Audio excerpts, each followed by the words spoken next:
Hidup dalam ketakutan, mungkin itu yang dapat digambarkan tentang kehidupan Sekar. Seorang siswa SMA yang mengalami mimpi buruk di masa yang kata orang-orang merupakan masa terindah di jenjang sekolah.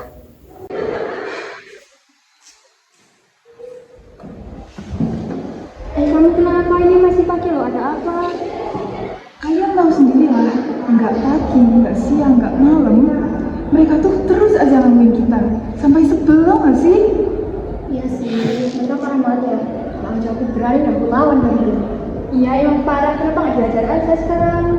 Ya kalau sekarang kan aku nggak berani, lihat sendiri kan mereka kayak gitu. Udahlah, mau gimana pun juga, kita tuh tetap kalah sama mereka. Kalian ingat gak? Waktu itu aku sama Isan pernah kan ngobrol sama mereka di mereka, tapi hasilnya tuh tetap aja nihil. Mereka tetap aja kayak gitu. Emang kan mereka nggak takut sama apa-apa kan? Ya sih parah mereka. Habis ini kalian mau kemana? Mau ke perpus apa? Lagi. Aku mau ke perpus. Kalian mau ikut gak? Aku ikut aja deh, takut ketemu mereka. Iya sih, mereka kan nggak akan ke perpus ya. Udah ayo.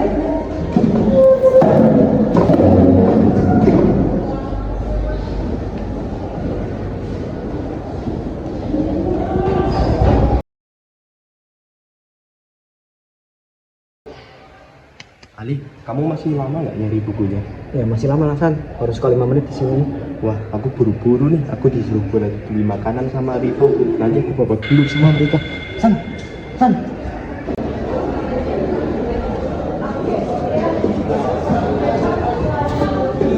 Itu sih belum sih? Kali kali. Mereka itu lagi udah nggak heran. Itu ada Ali. Kita tanya Ali aja. Barangkali dia tahu kenapa Isan.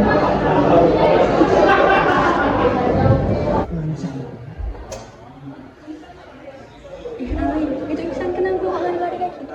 Itu Isan disuruh beli makanan sama rival di kantin. Mereka tuh keterlaluan banget gak sih? Iya, mereka tuh benar-benar kurang ajar tau gak sih? Kita tuh tetep aja gak bisa ngelawan. Terus mau sampai kapan coba kita kayak gini? Bisa-bisanya sampai lulus sih. Jangan sembarangan kalau ngomong. Aku cari buku dulu ya. Iya.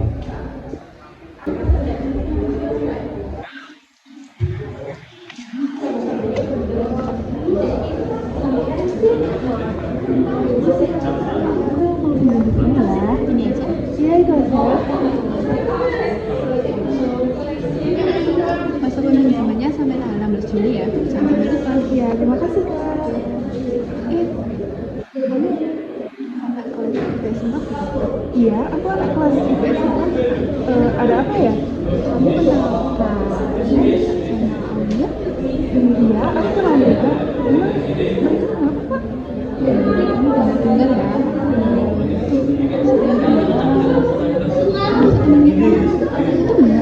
Iya, bener sih, mereka tuh udah dari kelas 10 semester 2 deh. Lebih tepatnya tuh setelah pensi deh kalau nggak salah. Mereka dari sosok berkuasa itu. Serius? Lu ngomong banget dong? Kalian nggak pernah Iya Pak, kami tuh udah pernah lapor juga, tapi hasilnya nih mereka itu tetap ngulangi hal-hal yang sama kayak gitu. Oh, Jadi mereka belum tobat ya sampai sekarang. iya kayak gitulah mereka. Aku balik ke kelas ya Kak, makasih. Nanti bukunya aku kembaliin sesuai jadwal. Oke, jangan sampai lupa ya.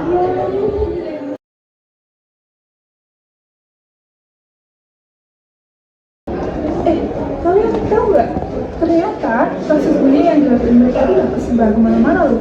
Serius? Padahal udah banyak orang yang tahu ya, tapi ada yang berani melawan. Termasuk kita sih, kita dari mereka.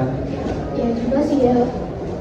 Abis ini kita jalan lewat kantin deh. Mending kita lewat lapangan aja. Iya, kita ke lapangan aja, bisa juga dari kali. Abis ini aku diantarin ke toilet dulu ya. Iya.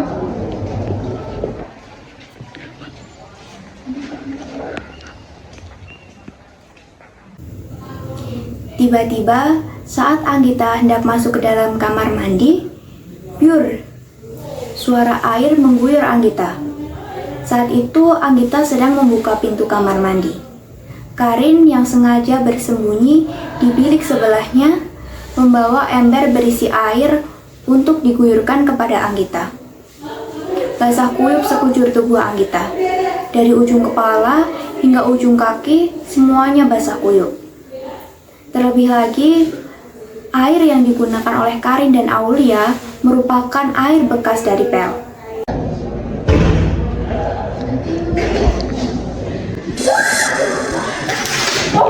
Maaf nggak sengaja, sengaja aja deh. Lihat nih orang yang suka juli di belakang kita. Iya nih, kayaknya orangnya iri deh sama kita. Makanya kita dijulitin terus. Orang kita cari keluarga alam, ya nggak? Jelas lah. Emang siapa yang bilang kalian cantik? Ada emang yang bilang. Cantik itu penilaian dari diri kita sendiri. Kalau kita percaya diri mah akan memasarkan Allah ya Kak. Nih aku kasih air ajaib biar kamu cantik kayak kita. Ayo urut. Ayo. Oh, ada temennya cantik. Temennya cantik ada di dalam. Baik cantik. Kita Gila, ini kamar mandinya jadi kotor banget. Perusahaan fasilitas juga ya mereka. Lihat tuh, embernya jadi bocor.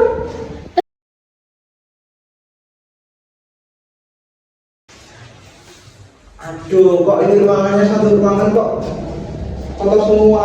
Ini tadi ada siswa yang nggak bertanggung jawab ngomongin ini semua Pak. Aduh, ada salah anak sekarang. Itu kenapa itu anak satu kok basah semua? Ya ini tadi diguyur Pak sama siswa lain. Aduh, kasihan mbaknya.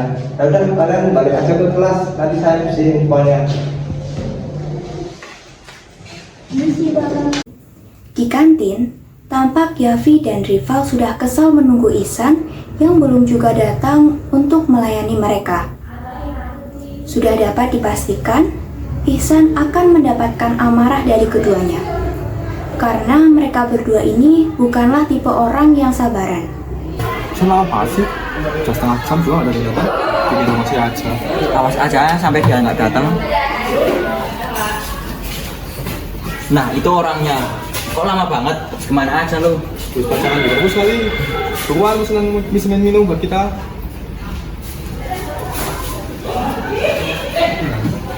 Permisi mas. Oh iya mas. Pesan mie goreng 2, pakai telur Ya. semua, es teh 1 sama es jeruk 1. Oke siap. Mie gorengnya pedes atau enggak? Iya, pedes semua. Oke siap. Mas, ini nih gorengnya bisa dia.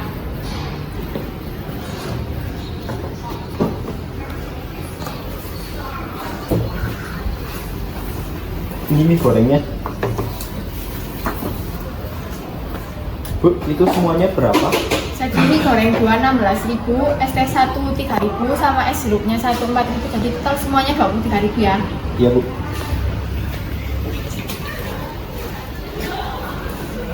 Semuanya jadi 23.000. Apaan? Ya pakai uangmu dulu. Kan yang pesen tadi kamu.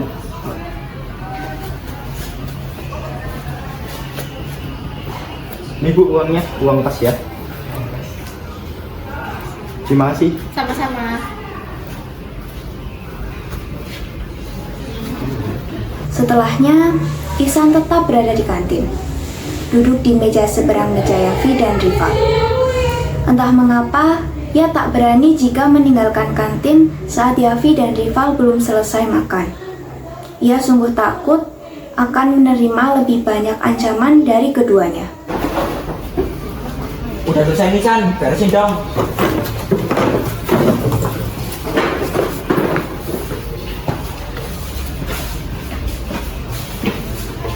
Mas. Masih diberesin mas. Tidak apa-apa, saya. ini biar saya bantu. Apa ini tugasnya saya mas.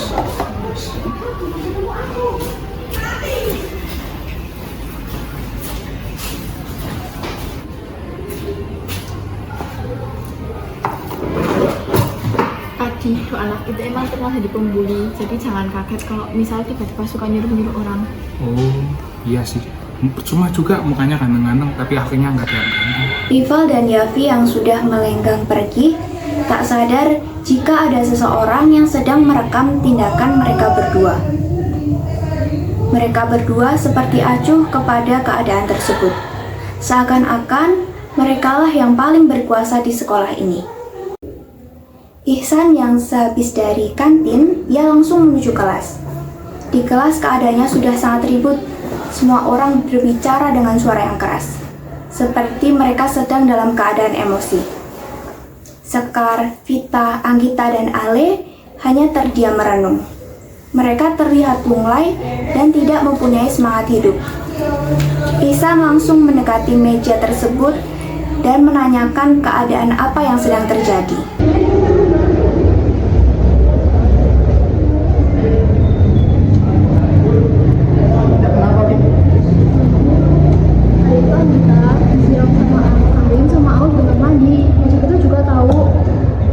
Terus barang-barang kita gimana? Di luar, pasti kita juga kalah. Nah, kalau mereka udah nggak strong banget sih. Bener, apapun resikonya nanti, kita harus lawan mereka. Kalau enggak, ini semua nggak akan selesai-selesai. Wah, mereka benar-benar bikin emosi. Pokoknya kita harus datengin mereka sekarang. Yuk. Ayolah.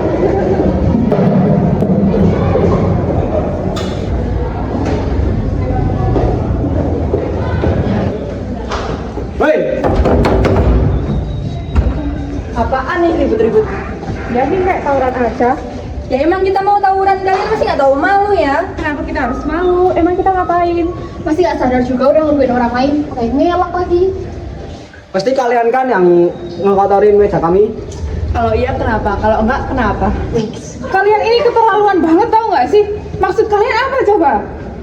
Ribut banget sih, santai dulu kali. Emangnya salah kita ya? Emang siapa lagi kalau bukan kalian? Bisa aja anak kelas lain, tak kelas mungkin kan nggak menutup kemungkinan. Bener, nggak usah ngasar lu deh. Ini tuh udah jelas-jelas kalian ya, nggak usah nyelak lagi.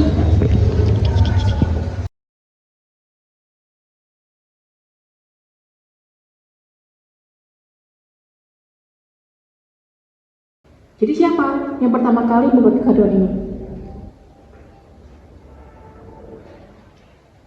Tidak ada yang menjawab? Jadi saya simpulkan bahwa mereka-mereka ini yang buat keributan. Tapi mereka tidak melakukannya, Bu. Mereka korban dalam kasus ini. Tapi mereka tidak menjelaskan, Bu. Tidak ada membela diri juga. Jika diberi waktu untuk menjelaskan, gunakan untuk menjelaskan. Jangan malah menjelaskan saat tidak disuruh. Saya akan menjelaskan, Bu. Pada awalnya, Yafi, Aulia, Rival, dan Karim yang memulainya terlebih dahulu dengan mengotori meja dan tas kami berlima.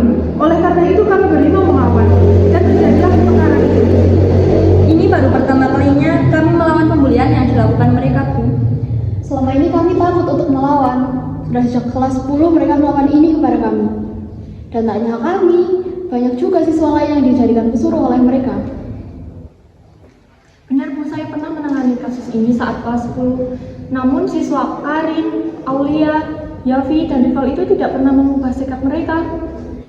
Saat itu saya pernah ngomong sama ibu, tapi ibu membiarkannya saja. Ya memang saya memberikan mereka pada saat itu. Saya tidak akan tahu kalau mereka bertindak sejauh ini. Jadi bagaimana Bu? Kamu tidak akan kena sanksi kan? Saya akan diskusikan kembali dengan komite dan guru-guru di sekolah.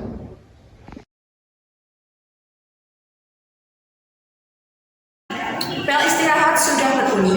Nuril dan Ica masih berada di kelas sambil membahas topik yang sedang banyak diperbincangkan, yaitu bullying. kamu percaya nggak kalau aku punya video bukti pembulian yang mereka lakuin? Hah? Seriusan, Ril? Mana-mana aku mau lihat. Tuh lihat aja, masa katanya mereka orang kaya, tapi beli makan aja masih minta dibayarin coba. Ih, ini mah nggak cuma dicari pembantu sih, tapi dimorotin juga ya. Iya. Ya udah, Ril, ayo kita lapor ke guru BK aja. Yo, Cak.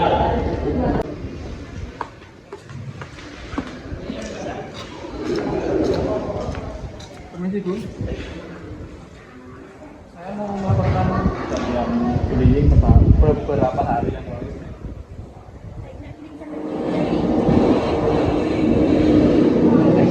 Sudah saya kirim, Bu. Langsung nggak, Bu? Bapak Ibu, saya mendapatkan bukti baru lagi. Di video ini menunjukkan bahwa siswa rival dan Yafi memoroti siswa Ihsan. Wah, ternyata selama ini mereka tidak hanya membuli ya, tetapi juga memoroti.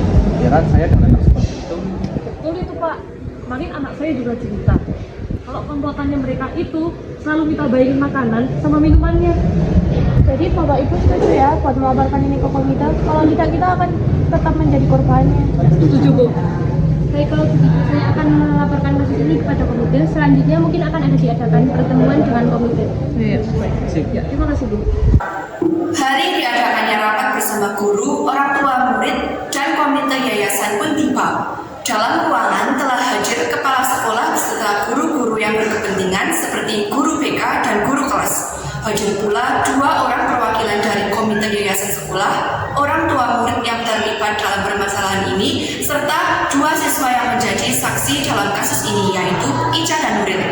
Rapat secara tertutup ini dibuka oleh kepala sekolah dengan agenda pembahasan penting terkait adanya peristiwa bullying yang terjadi di lingkungan sekolah. Sementara itu, siswa-siswa yang terlibat dalam permasalahan tersebut menunggu di ruang guru sampai rapat selesai. Baik, seperti yang sudah disampaikan oleh guru BK, wali kelas, dan murid saksi, selaku dengan pertanyaan tentang bullying atau perundingan yang berlaku di sekolah, maka saya selalu komite Yayasan Nusa Bangsa menyatakan untuk memberikan sanksi berupa skorsing atau melibatkan siswa selama 4 bulan dan persyaratan agar siswa tidak mengulangi lagi perundungan yang telah dilakukan. Izin menambahkan, keputusan ini tidak dapat dilakukan baik oleh pihak sekolah maupun pihak orang tua murid. Terima kasih. Apa-apaan ini Bapak Ibu? Yang salah di sini kan tidak hanya anak saya, semua orang yang terlibat dalam kasus ini juga bersalah. Lagian, siapa mereka malah jadi orang yang sedang emosi. Betul. Jadi semua yang terlibat juga salah. Jadi tidak ada jika hanya anak kami yang berhukum. Seharusnya semua anak juga dapat sanksi, termasuk anak ibu Karen dan teman-temannya. Emang Bapak tahu ya, anak saya nggak akan melawan kalau anak Anda nggak cari gitu duluan. Emang kalau mereka dibully, memang nggak boleh mencari pembelaan. Aneh tau nggak? Loh, anak saya juga nggak marah kalau dibasih. Anak ibu dulu kali yang nanya sama anak saya. Ya anak Bapak Ibu juga harus tahu kenapa anaknya dilakukan seperti itu. Itu pasti ada sebabnya. Nggak mungkin anak saya berlaku seperti itu tanpa sebab. Ibu yang namanya bersaing harus bersaing secara sehat. Dan cukup Bapak Ibu semua, keputusan yang sudah dibuat oleh komite dengan sanksi yang sudah ditetapkan tidak dapat diganggu-gugat.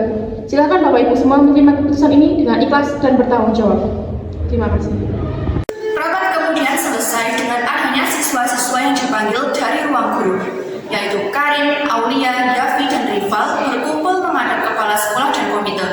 Mereka dijelaskan mengenai sanksi yang didapatkan atas perbuatan mereka. Sementara itu, Sekar, Anita, Vita, Ihsan, dan Ale bertemu dengan wali kelas dan orang tua mereka. Selepas dari ruang rapat, mereka semua diminta untuk kembali ke kelas dan mengikuti kegiatan pembelajaran seperti biasa. Namun, saat berjalan melewati lapangan, tiba-tiba saja muncul amarah dari Yafi dan Rival. Mereka berdua kemudian mengadang Ale dan Ihsan. Kamu ke kantin, San? Iya. Kamu di kantin mau beli apa? Aku mau beli roti.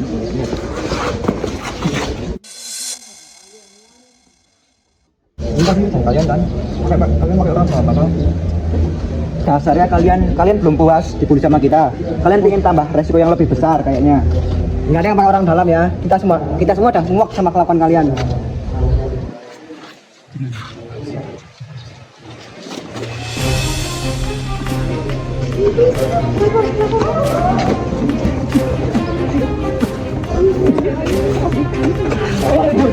Untuk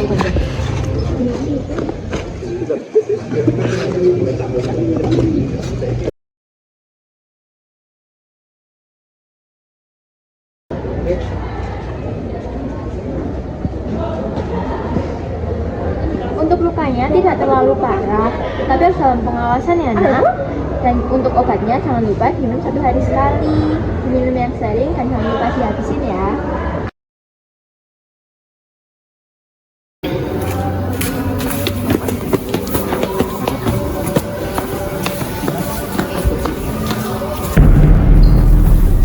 Baru dapat sanksi, kalian sudah berulah lagi. Asapam, apakah ada saat kejadian? Saya datang setelah kejadian berlangsung dan korban sudah tergeletak.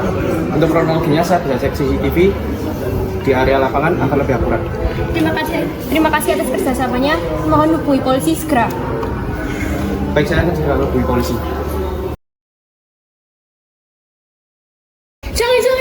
Jangan lapor polisi dulu.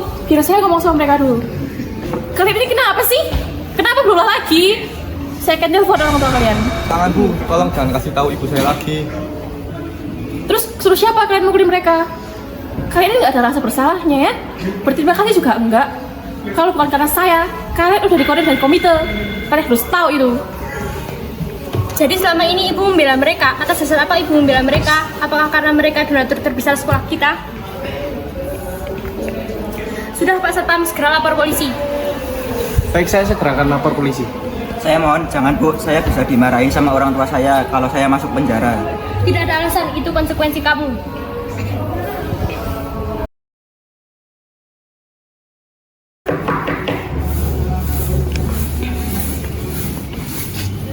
Selamat sore, kami dari kepolisian ingin menindaklanjuti atas laporan yang telah kami terima, yaitu kekerasan yang ada di sekolah ini. Mohon izin Bu untuk segera membawa kedua siswa tersebut ke kantor polisi agar segera kami tindak lanjuti dengan interogasi. Ya Pak, terima kasih sudah berkenan untuk menindaklanjuti kasus ini. Baik Bu.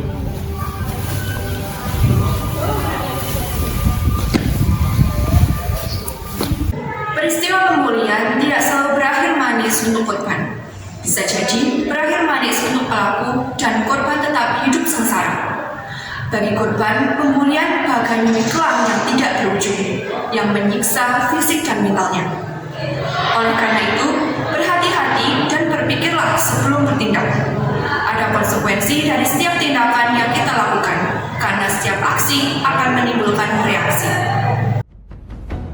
Born on the wrong side of the ocean, with all the tides against you. You never thought you'd be much good for anyone, but that's so far from the truth. I know there's pain in your heart, and you're covered in scars. Wish you could see